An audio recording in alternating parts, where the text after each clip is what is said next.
Segera download yang disebut Quran oleh Tadabbur, Al-Quran, dia meraih tafsir dalam keterbaik. genggaman Contoh, Anda. bulan Ramadan adalah bulan Al-Quran.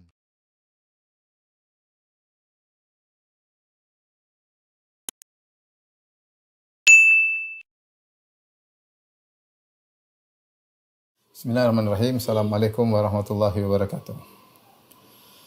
Alhamdulillahi ala ihsani wa syukru lahu ala taufiqihi wa amtinani. Wa asyhadu an la ilaha illallah wahdahu la syarika lahu ta'ziman li sya'ni. Wa asyhadu anna Muhammadan abduhu wa rasuluhu da'ila ridwani. Allahumma salli alaihi wa ala alihi wa ashabihi wa ihwani. Rekan-rekan yang dirahmati Allah Subhanahu wa taala, pada pertemuan yang lalu telah kita bahas tentang keyakinan yang salah terkait dengan bintang-bintang, di mana ada sebagian orang yang meyakini bahwasanya pergerakan bintang dengan gerakan-gerakannya mempengaruhi atau menentukan kejadian-kejadian yang terjadi di alam semesta, dan ini adalah salah satu bab dari bab-bab perdukunan, mengkaitkan kejadian-kejadian masa depan dengan gerakan-gerakan bintang. Dan sudah kita jelaskan bahwasanya bintang-bintang hanyalah makhluk-makhluk Allah yang berjalan sesuai dengan peraturan yang sudah Allah tentukan, edaran orbit yang sudah Allah tentukan, sehingga bintang-bintang tersebut tidak memiliki iradah, kehendak, ya, sebagaimana kita manusia. Dan jika tidak memiliki kehendak, bagaimana kemudian bintang-bintang tersebut mampu untuk menentukan kejadian-kejadian masa depan. Kemudian pula, kalau kita perhatikan kejadian-kejadian di alam semesta ini, di bumi ini sangatlah banyak dan bervariasi. Kejadian dalam satu detik mungkin ada ribuan kejadian atau mungkin jutaan kejadian, apalagi dalam waktu sebulan, apalagi setahun. Yang itu tidak sesuai dengan jumlah gerakan-gerakan bintang yang sangat terbatas di langit sana, yang gerakannya pun konstan, tidak berubah. Oleh karenanya secara logika pun tidak logis, karena seharusnya kalau perubahan atau kejadian-kejadian alam semesta dibangun di atas gerakan-gerakan bintang, harusnya gerakan-gerakan bintang tersebut pula harus bervariasi dan berkuantitas yang sangat banyak sebagaimana jumlah kuantitas kejadian-kejadian di alam semesta. Namun tentunya tidak demikian. Nah, pada kesempatan kali ini kita melanjutkan bahasan kita masih tentang keyakinan yang salah terkait dengan bintang-bintang, yaitu keyakinan menisbahkan terjadinya hujan kepada bintang-bintang. Ya, kalau pada pertemuan lalu terkait dengan menisbahkan kejadian-kejadian ditentukan atas gerakan-gerakan bintang, sekarang terkhususkan bahwasanya diyakini bintang adalah sebab turunnya hujan. Bab ke-29, ma jaa fil istisqa bil anwa. Bab yaitu tentang menisbahkan turunnya hujan kepada bintang. Syekh Muhammad bin Abdul Wahhab rahimahullah membawakan beberapa dalil, di antaranya firman Allah, wa taj'aluna rizqakum annakum tukadzibun. Kalian menjadikan bentuk syukur kepada rezeki yang Allah berikan kepada kalian dengan kalian mendustakan kebaikan Allah Subhanahu wa taala. Kemudian beliau membawakan beberapa hadis atau dua hadis. Kemudian beliau tutup dengan ayat secara lengkap dalam surat Al-Waqiah. Tapi kita akan bahas, ikhwan dan akhwat yang dirahmati Allah Subhanahu wa taala, terkait dengan hukum, ya, mengaitkan turunnya hujan dengan bintang, ya. Mengkaitkan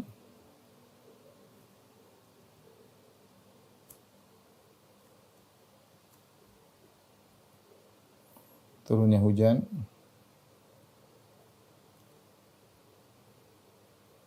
dengan bintang. Ada dua kemungkinan pengungkapan.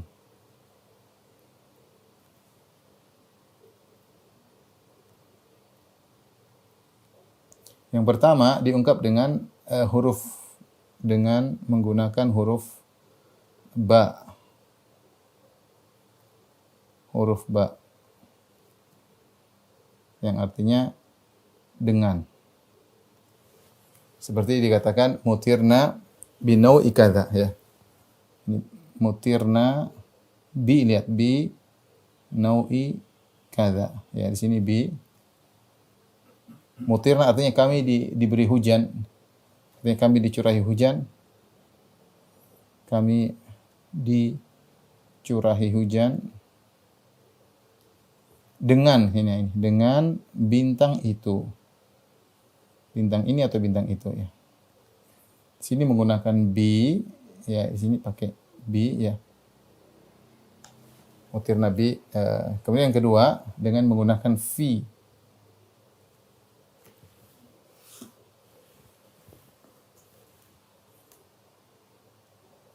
Menggunakan huruf fi, yaitu pada. Seperti mengatakan mutirna fi nau'i kada. Artinya kami dicurahi hujan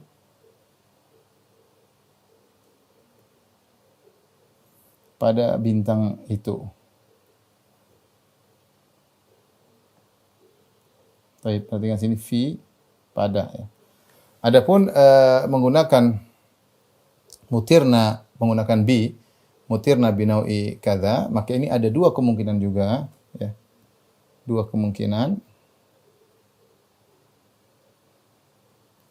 Yang pertama, jika maksudnya adalah bintang tersebut ikut menurunkan hujan. Jika maksudnya ini mungkin terjadi, sebagian orang meyakini bintang-bintang memang memiliki kehendak, seperti sebagian falasifah dalam buku-buku mereka. Mereka meyakini bahwasanya bintang-bintang memiliki, atau planet-planet, benda-benda langit memiliki kemampuan sebagaimana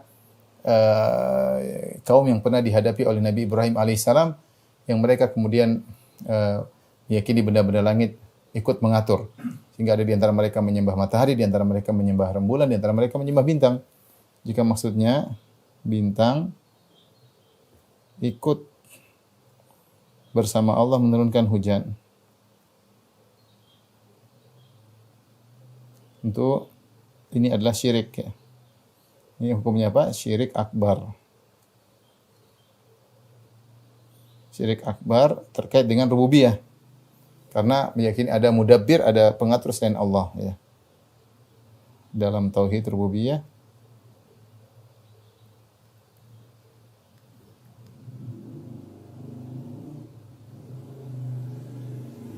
karena meyakini ada pencipta selain Allah, karena meyakini ada mudabbir ya. Meyakini ada pengatur mudabbir selain Allah.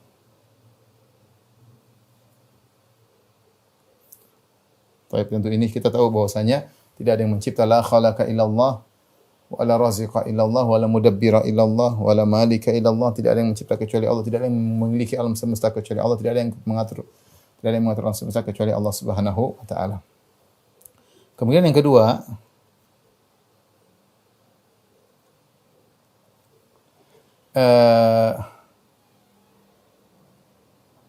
meyakini bahwasanya maksudnya inilah sebab turunnya hujan. Maksudnya, jika maksudnya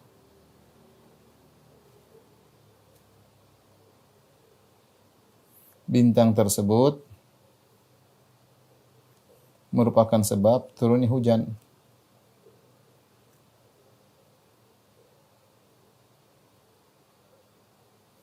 Maka ini kufur nikmat, ini syirik kecil. Syirik kecil atau disebut dengan kufur asghar atau disebut dengan kufur nikmat. Kenapa? Karena dia menisbahkan turunnya hujan kepada bintang, padahal bintang bukan merupakan sebab turunnya hujan ya. Ada dua kesalahan dalam hal ini, dua sisi kesalahan.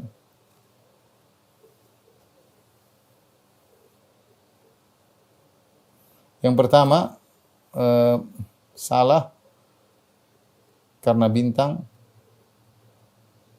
bukan sebab turun hujan.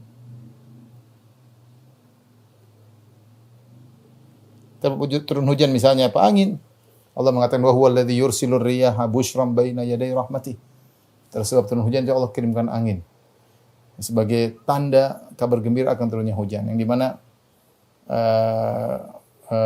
alam tara anna Allah yuzjis sahaba thumma yu'allifu bainahu thumma yaj'aluhu rukama. Tidak akan kulihat bagaimana Allah menjalankan awan, Kemudian Allah menggabungkan awan tersebut ya. Jadi sebab turun hujan ya angin, awan, ya uap air. Ini sebab turun hujan. Tapi kalau bintang nggak ada kaitannya dengan turun hujan.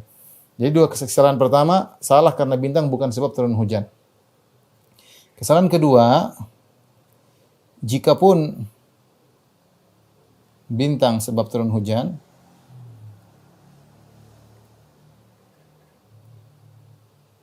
maka tetap menisbahkan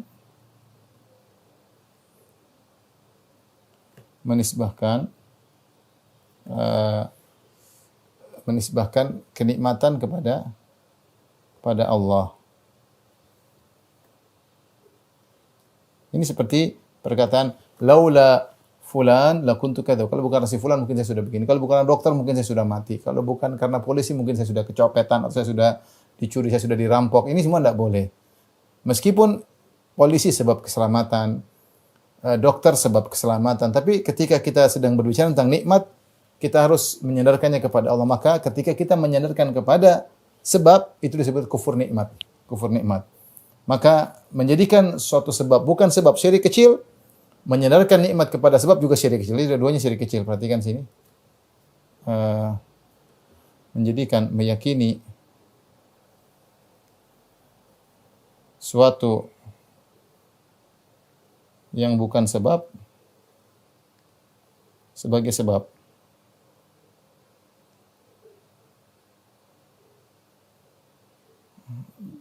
Adalah syirik kecil. Dengan seperti jimat bukan sebab, menjadikan sebagai sebab dan bersandar kepadanya. Ini juga syirik kecil dari sisi menyandarkan keselamatan kepada sebab, kenikmatan kepada sebab.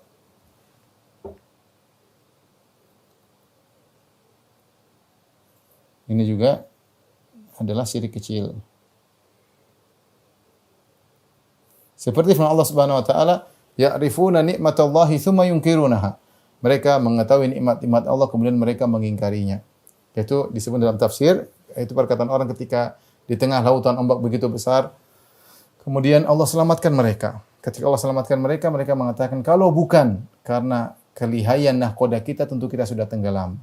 Kalau bukan karena, jadi mereka menyandarkan pada sebab. Benar, sebabnya selamat karena nahkoda yang pandai. Tapi justru kita harus menyandarkan nikmat tersebut kepada Allah. Ini disebut dengan syirik lafal. Tentu yang mengucapkannya meyakini. Ketika dia mengatakan kalau bukan karena nahkoda mungkin kita sudah tenggelam, dia meyakini bahwasanya yang menyelamatkan adalah Allah. Tetapi dia salah berucap dengan menyandarkan nikmat tersebut kepada sang nahkoda. Maka ini disebut dengan kufur nikmat. Kufur kecil karena sang pengucap tidak bermaksud bahwasanya yang menyelamatkan adalah nahkoda, tapi dia yakin Allah yang menyelamatkan. Hanya saja dia tidak salah dalam mengungkapkan sehingga dia mengatakan kalau bukan karena nahkoda yang lihai mungkin kita sudah tenggelam. Maka demikian juga ketika seorang mengatakan mutirna binau'i kadza, sungguh kami telah dicurai hujan karena bintang ini, maka dua kemungkinan. Kalau dua kesalahan pertama menyatakan bintang ini sebagai sebab turunnya hujan, dan ini adalah syirik kecil karena menjadikan sesuatu yang bukan sebab dijadikan sebab. Atau kalau benar-benar, dan itu tidak benar, kalaupun taruhlah kita anggap bintang merupakan sebab turunnya hujan, tidak boleh juga kita sandarkan nikmat tersebut kepada bintang. Harusnya kita mengatakan mutirna bifadlillah. Semuanya hujan karena Allah Subhanahu wa taala. Taib. Adapun yang kedua, ini jenis kedua, menggunakan fi pada mutirna fi nau'i kadza, kami dicurahi hujan pada bintang itu, yaitu pada waktu munculnya bintang tersebut, muncul atau tenggelamnya bintang tersebut. Makanya ada khilaf. Ada yang mengatakan makruh karena khawatir salah paham, ada yang mengatakan boleh, dan ini yang lebih tepat. Boleh karena fi adalah dzarf zaman. Fi adalah menjelaskan tentang waktu. Seperti kita mengatakan turun salju pada bulan ini. Kita bukan meyakini bulan merupakan sebab turun salju, tapi kita biasanya turun salju pada bulan Desember, atau misalnya musim semi pada bulan ini, musim panas pada bulan Agustus misalnya. Ini tidak jadi masalah karena tidak dikaitkan dengan sababiyah, tidak ada sebab, hanya sekedar menjelaskan dzarfuz zaman, yaitu kapan terjadinya kejadian tersebut. Maka zahirnya boleh. Ini yang lebih tepat, wallahu alam bisawab, meskipun ada khilaf di kalangan para ulama. Gowin. Foto.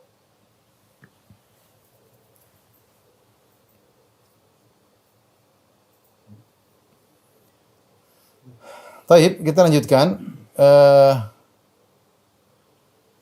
Ayat pertama yang dibawakan oleh Syekh Muhammad bin Wahab rahimahullah taala surat Al-Waqiah ayat 82.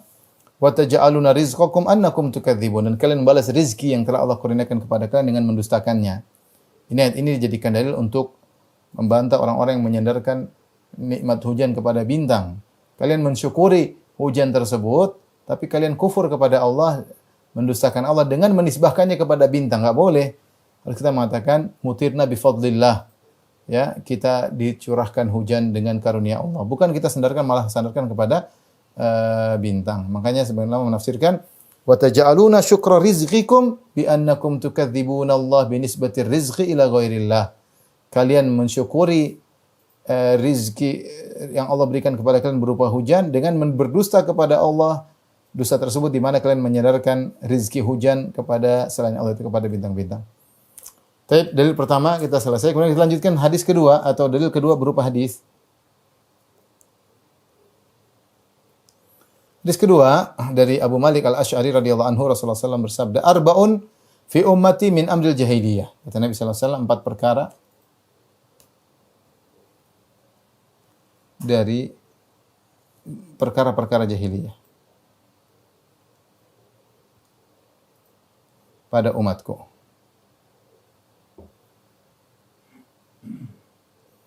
Mereka tidak meninggalkannya. Perkara jahiliyah, ya. Perkara jahiliyah yaitu perkara yang merupakan dosa yang salah, ya. Dan kita tahu bahwasanya jahiliyah ada 2, jahiliyah yang umum, dan itu jahiliyah tersebut ada ketika sebelum Nabi diutus, maka semua bumi di atas kejahiliahan. Semua di jahiliyah, kecuali segelintir orang. Dalam hadis, "Innallaha nadhara ila ahlil ardi famaqatahum arabahum wa ajamahum illa baqaya min ahlil kitab." Allah melihat kepada penghuni bumi dan Allah murka kepada mereka semua kecuali segelintir dari ahlul kitab yang masih di atas tauhid. Tapi semuanya beratas di atas jahiliyah. Namanya jahiliyah total. Itu jahiliyah total hanya terjadi sebelum Nabi diutus. Adapun setelah Nabi diutus tidak ada jahiliyah total, yang ada jahiliyah parsial. Ini ada 2. Jahiliyah, ada jahiliyah total sebelum Nabi diutus sallallahu alaihi wasallam.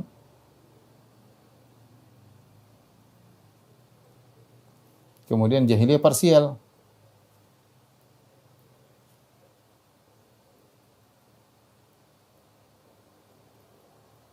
Pada suatu kaum, pada sebagian orang, ya. Pada suatu kaum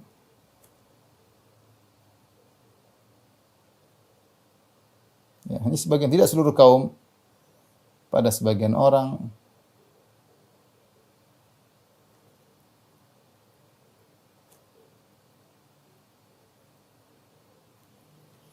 Atau pada orang, pada sebagian perangai orang tertentu.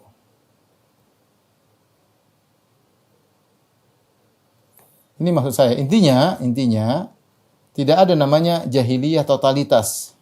Jahiliyah totalitas itu hanya ada di zaman sebelum Nabi diutus. Maka tidak boleh kita kemudian mengatakan kita sedang berada di zaman jahiliyah, enggak boleh. Zaman jahiliyah hanya ada di zaman Nabi SAW, sebelum Nabi SAW. Setelah Nabi diutus ada namanya jahiliyah parsial, ya. Ada pada sebagian kaum, mungkin mereka sebagian kaum melakukan perkara jahiliyah namun yang lain tidak, atau pada sebagian orang ini bersifat jahiliyah yang lainnya tidak, atau pada satu orang dalam pada dirinya ada perkara yang sesuai Islam dan dalam dirinya ada perkara sesuai perkara jahiliyah, Contoh seperti jahiliyah parsial, contoh yang Nabi sebutkan sekarang ini. Ya. Jadi 4 perkara pada umatku ini jahiliyah parsial. Ya. Ini jahiliyah parsial.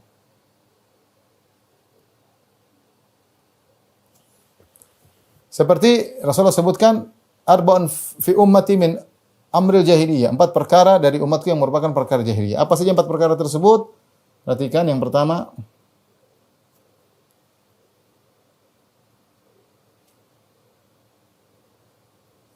adalah al-fakhru bil ahsab, bangga dengan sombong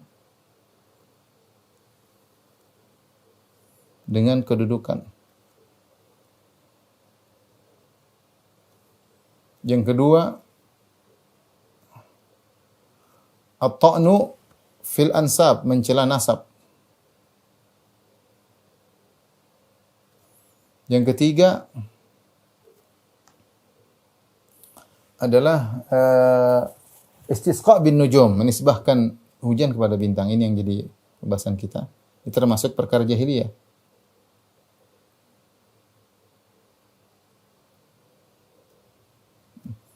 Menisbahkan hujan pada bintang. Kemudian yang keempat adalah meratapi mayat. Meratapi mayat. Ya.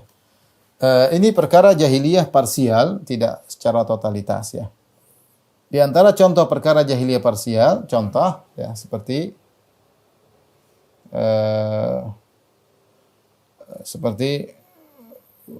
bangga atau sombong dengan kedudukan, yang mencela nasab, ini semua parsial. Seperti kalau kita baca firman Allah Subhanahu wa taala, "Wa qarna fi buyutikunna wa la tabarrajna tabarrujal jahiliyatul ula." Hendaknya kalian menetap di rumah-rumah kalian, wahai istri-istri Nabi, dan janganlah kalian bertabarruj, nampak seperti tabarrujnya orang-orang jahiliyah dahulu. Tabarruj itu menampilkan diri untuk diperhatikan. Dan banyak bentuknya. Saya ada pengajian tentang model-model tabarruj. Di antaranya tidak membuka aurat, di antaranya banyak hal. Nah, kalau kita bilang kaum muslimat banyak yang masih melakukan perkara jahiliyah, masih banyak. Masih banyak terjerumus dalam perkara. Namun kita tidak mengatakan dia orang jahil, orang zaman jahiliyah, enggak, karena pada wanita tersebut terkumpul pada dirinya sifat-sifat Islami dan ada sifat jahiliyah. Sifat Islam mungkin dia muslimah, mungkin dia sholat, mungkin dia puasa, mungkin dia bertauhid, tapi sifat jahiliyahnya dia mengumbar auratnya. Nah, ini contoh jahiliyah parsial, dan jahiliyah parsial menimpa siapa saja. Tapi kita bahas satu persatu. Yang pertama, al-fakhru fil ahsab. Al-ahsab, kedudukan, ya ada yang mengatakan bahwasanya membanggakan, bisa artinya nasab, bisa artinya kedudukan. Ini dua makna. Bisa artinya nasab, bisa artinya kedudukan. Kedudukannya kedudukannya di masyarakat, bangga. Ini adalah kebiasaan sebagian orang yang terjerumus dalam kebiasaan jahiliyah, bangga-banggakan nasabnya atau banggakan kedudukannya di masyarakat. Ya, makanya Rasulullah SAW telah mengingatkan hal ini. Ya ayuhan nas, kata Rasulullah SAW, ala inna rabbakum wahid. Wahai manusia sekalian, ketahuilah bahwasanya Rabb kalian satu. Wa inna abakum wahid, dan ayah kalian, nenek moyang kalian satu, yaitu Adam alaihissalam. Ala la fadla di Arabiyyin ala ajamiyyin. Ketahuilah tidak ada keistimewaan, kemuliaan orang Arab dibanding orang non-Arab. Wala li ajamiyyin ala Arabi, dan tidak ada keistimewaan non-Arab terhadap orang Arab. Wala ahmar ala aswad, dan tidak ada keistimewaan orang berkulit putih di atas berkulit hitam. Wala aswad ala ahmar, dan tidak ada keistimewaan orang berkulit hitam di atas berkulit putih illa bitaqwa, kecuali dengan takwa. Jelas. Ngapain bangga-banggakan nasab, bangga-banggakan ini tidak ada faedahnya. Ya, karena yang Allah nilai bukan masalah nasab, bukan masalah kedudukan, masalah takwanya yang Allah nilai. Inna akramakum indallahi atqakum. Sungguhnya yang paling mulia di sisi Allah yang paling bertakwa di antara kalian. Lihatlah Salman Al-Farisi, dari Persia, bukan orang Arab, tapi Allah muliakan. Kenapa? Karena dia beriman dan bertakwa. Kata seorang penyair, laqad rafa'al Islamu Salman Al-Farisi, waqad wada'a al-kufru an-nasiba Aba Lahabin. Sungguh Islam telah mengangkat citra Salman Al-Farisi, padahal dia Persia, non-Arab, dan kekufuran telah menyebabkan orang yang bernasab tinggi seperti Abu Lahab terjatuh, terjungkal. Dia Bani Hashim, kalau dia orang Islam, dia Ahlul Bait, paman Nabi, tapi ketika dia kufur kepada Allah, maka dia jatuh kedudukannya, meskipun dia mulia. Ya. Oleh karenanya ini bangga-bangga dengan nasab masih ada sampai sekarang. Bangga dengan saya marga ini, saya suku ini. Ya, bahkan dalam satu suku kadang saya masih keturunan ini masih bangga-banggaan. Tidak mengapa kita menisbahkan misalnya seorang keturunan saya keturunan Raden atau saya keturunan bangsawan. Oke, tapi bukan untuk bangga-banggaan. Allah tidak menilai hal tersebut. Yang Allah nilai ketakwaan. Mau keturunan raja, mau keturunan bangsawan, mau keturunan pangeran, bukan untuk bangga-banggaan. Ya sekedar menurut ya intinya mungkin dia menjelaskan nasabnya, tapi kalau bangga-banggaan dengan nasab yang dia miliki, maka itulah jahiliyah. Dan subhanallah ini belum, kata Nabi SAW, la yatrukunaha. Ini 4 perkara jahiliyah pada umatku, mereka belum meninggalkannya. Ya. Mereka belum meninggal. Rasulullah SAW sebutkan, la yatrukunahunna. Ya, belum ditinggalkan 4 perkara tersebut. Kemudian, yang kedua, at-ta'nu fil nasab, fil ansab, mencela nasab. Ini juga ada 2 kemungkinan.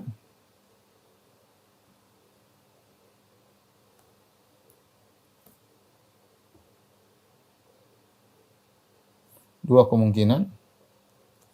Yang pertama, meragukan nasabnya. Yang kedua, merendahkan nasabnya.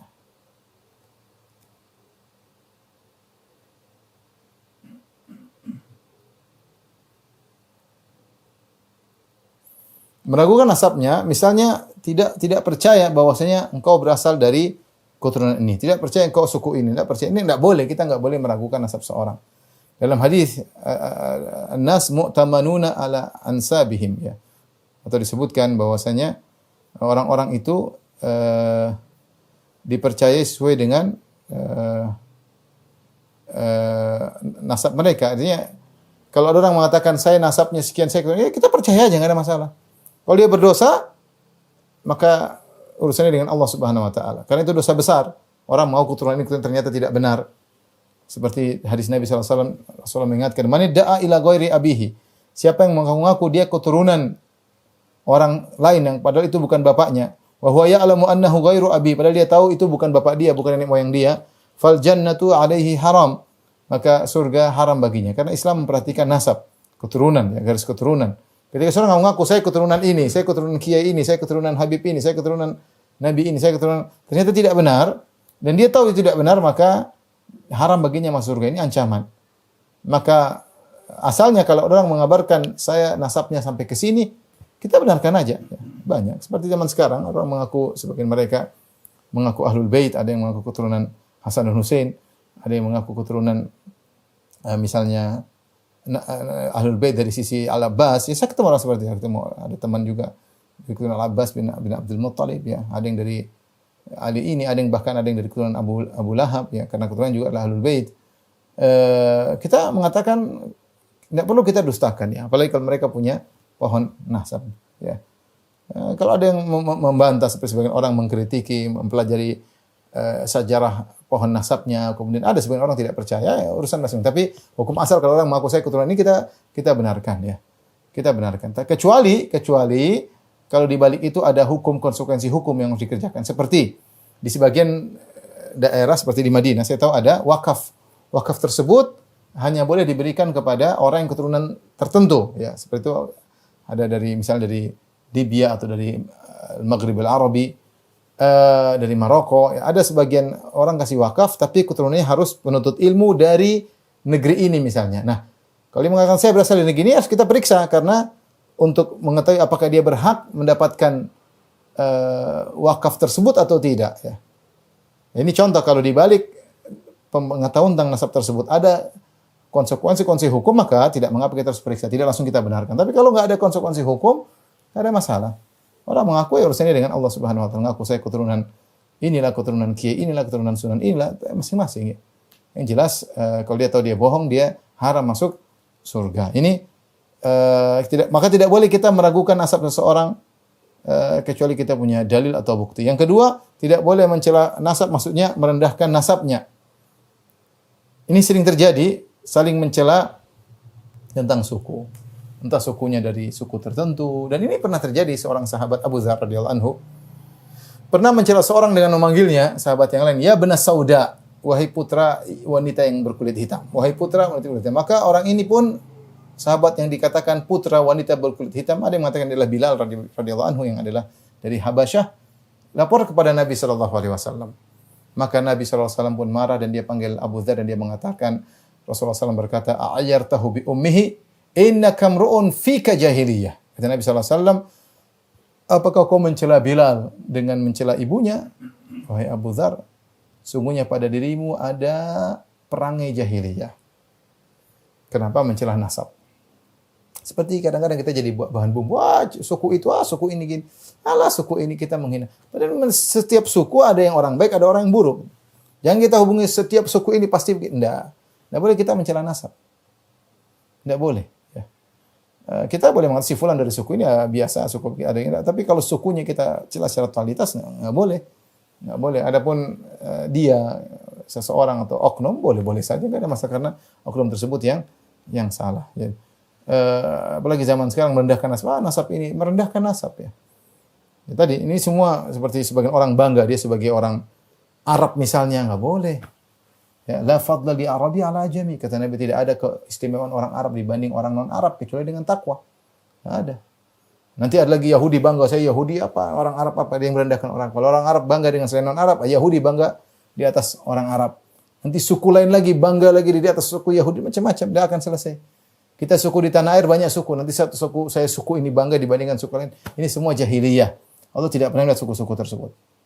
Ya ayuhan nas inna khalaqnakum min dzakarin wa untha wa ja'alnakum syu'uban wa qabaila ta'arafu inna akramakum indallahi atqakum.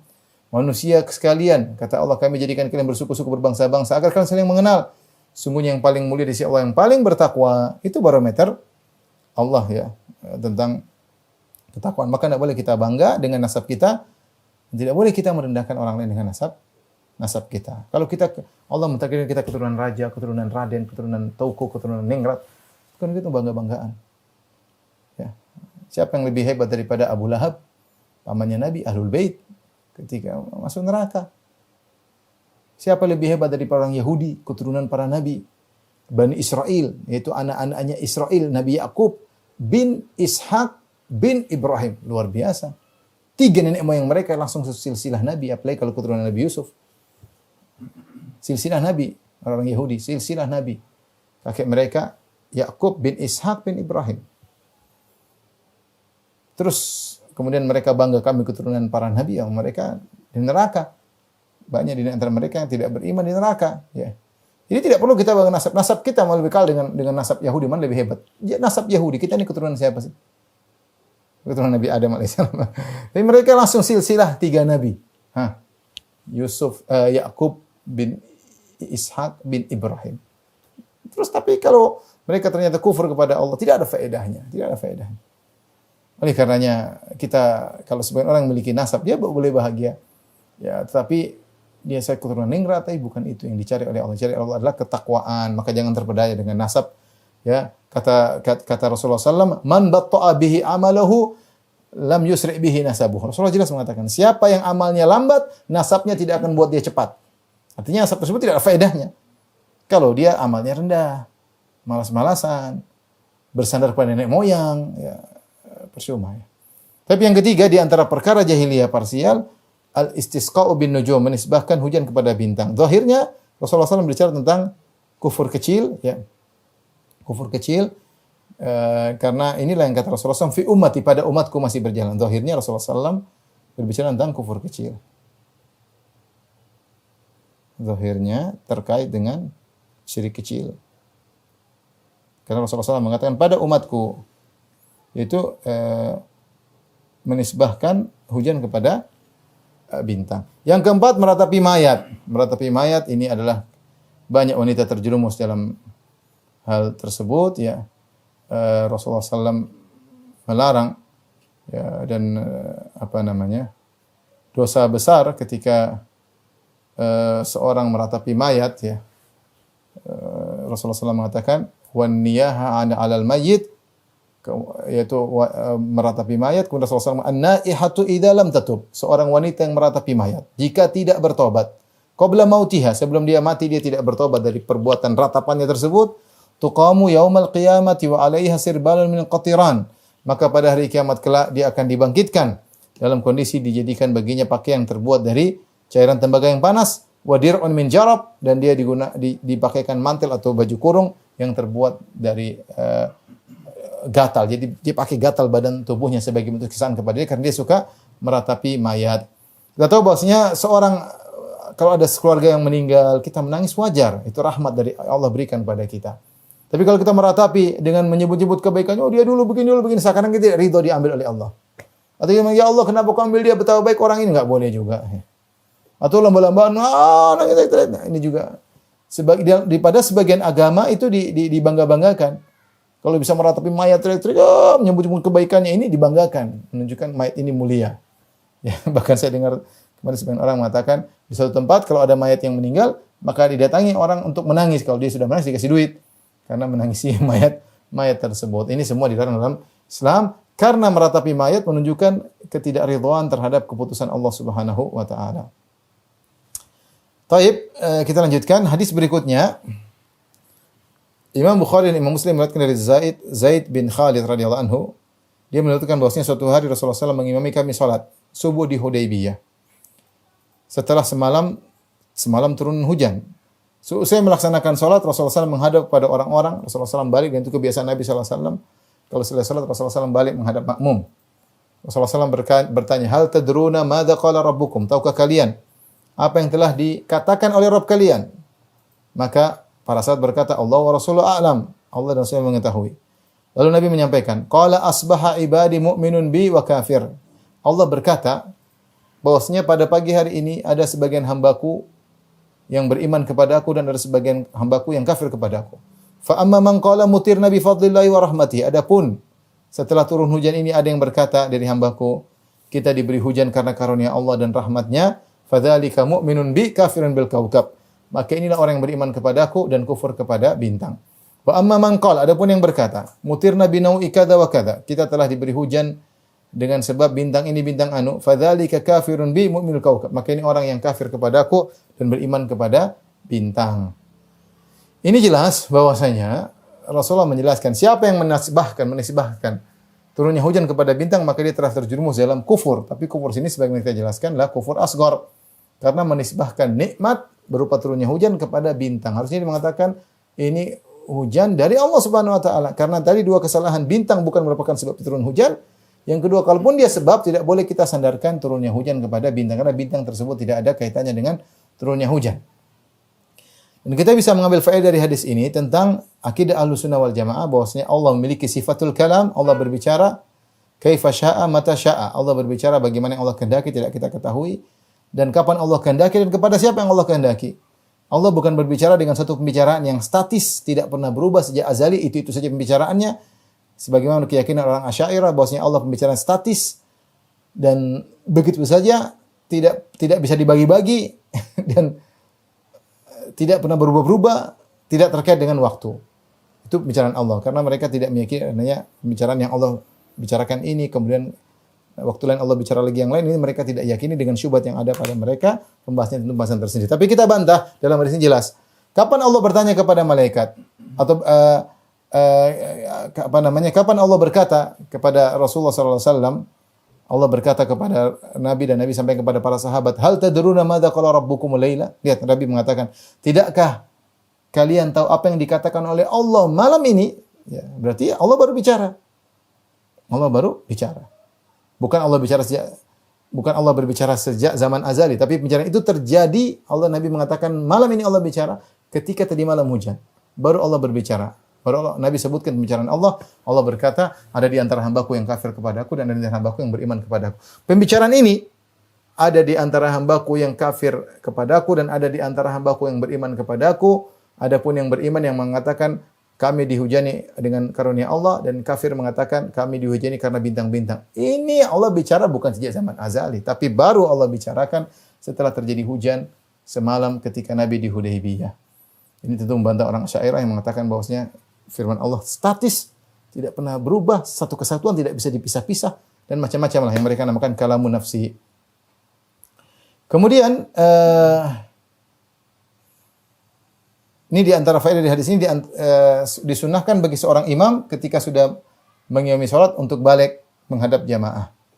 Kemudian jika perlu dia memberikan nasihat, maka tidak mengapa dia memberikan nasihat kepada para makmum. Kebetulan mereka sedang kumpul selesai salat berjamaah, maka kemudian memberikan nasihat kepada mereka, ya, pada para jamaah.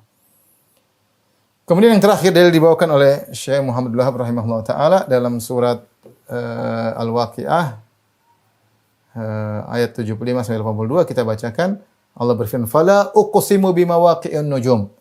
Lalu aku bersumpah dengan tempat beredarnya bintang-bintang. Wa innahu laqasamul law ta'lamuna azim, dan sungguhnya itu benar-benar sumpah yang besar sekiranya kalian mengetahui. Innahu laqur'anun karim, sungguhnya ini adalah Al-Qur'an yang sangat mulia. Fi kitabim maknun, dalam kitab yang terpelihara, itu Lauhil Mahfuz. La yamassuhu illal mutahharun, tidak ada yang menyentuhnya kecuali hamba-hamba Allah yang disucikan.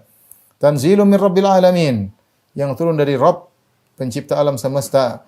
Afa bihadzal hadithi antum mudhinun wa taj'aluna rizqakum annakum tukadzibun. Apa kalian menganggap remeh berita ini Al-Qur'an? Dan apa kalian menjadikan rezeki yang kalian terima dari Allah justru untuk mendustakannya? Ayat ini terkait dengan bagian yang terakhir, wa taj'aluna rizqakum annakum tukadzibun. Bagaimana kalian bersyukur kepada Allah dengan turunnya hujan dengan menisbahkan hujan tersebut bukan kepada Allah. Ini suatu yang tidak logis. Padahal bintang-bintang tersebut tidak berkehendak. Makanya Allah buka ayatnya, "Fala uqsimu bimawaqi'in nujum." Aku bersumpah dengan tempat-tempat beredarnya bintang. Akhirnya Allah ingin menjelaskan bintang itu statis pergerakannya, konstan sepanjang tahun begitu gerakannya. Maka ini ciri-ciri dia diatur. Bintang tersebut diatur, bukan pengatur. Di antara ciri-ciri bintang tersebut tidak punya kehendak. Kalau dia punya kehendak mungkin dia terlambat atau dia pindah tempat beredarannya, tapi Allah bersumpah dengan tempat peredaran bintang yang menunjukkan tempat bintang tersebut beredar sesuai dengan yang telah ditentukan oleh Allah, maka dia tidak bisa melakukan apa-apa dan dia diatur bagaimana kemudian dia menjadi sebab turunnya hujan, apalagi disebabkan hujan kepadanya. Demikian ikhwan dan akhwat yang rahmatillah subhanahu wa taala yang saya sampaikan. Kullu maaf wabillahi taufiq wal hidayah. Assalamualaikum warahmatullahi wabarakatuh.